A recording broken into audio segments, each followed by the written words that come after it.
Well, tell me, what was the Mexico end of the operation and your connection with it? The Mexico operation was actually to be an improved version of what had gone on in Arkansas. The Arkansas operation had outlived its usefulness. It had been successful, but due primarily to this whole drug arrest by Roger Clinton and the scrutiny that was bringing by authorities as they looked into the money laundering elements of it, it had been decided to quickly move this thing offshore.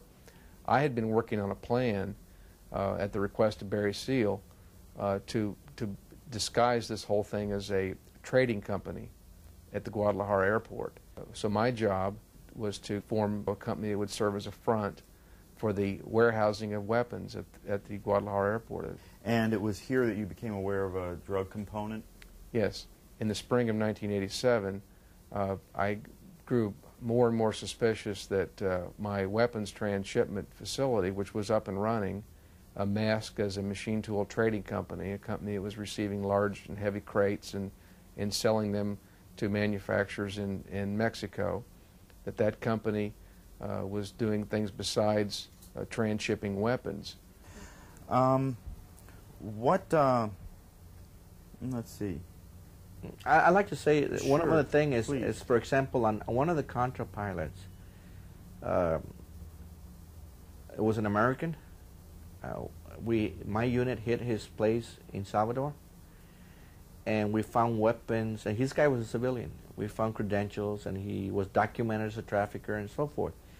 And he was Oliver North's right-hand man, according to the U.S. Embassy in El Salvador.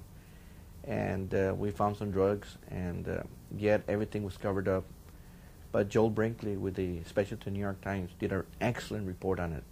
So it just confirms a lot of things. A lot of reports. CNN, Brian Berger broke the story in '85. You know, on the Contras involving trafficking. Except basically what everybody's telling me now is that I'm what they call the missing link that connected the Contras and the reports.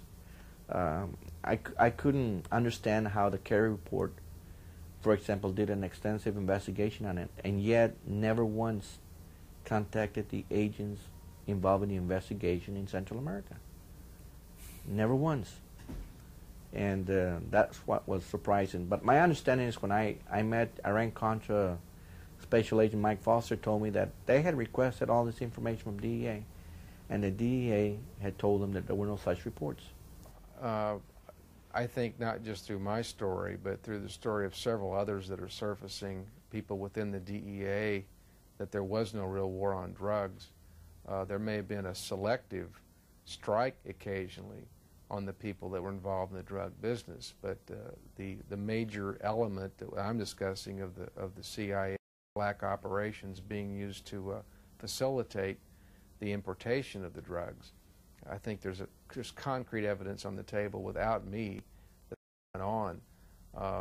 I simply took Nancy Reagan's advice, literally, and said no, and have been paying the price ever since.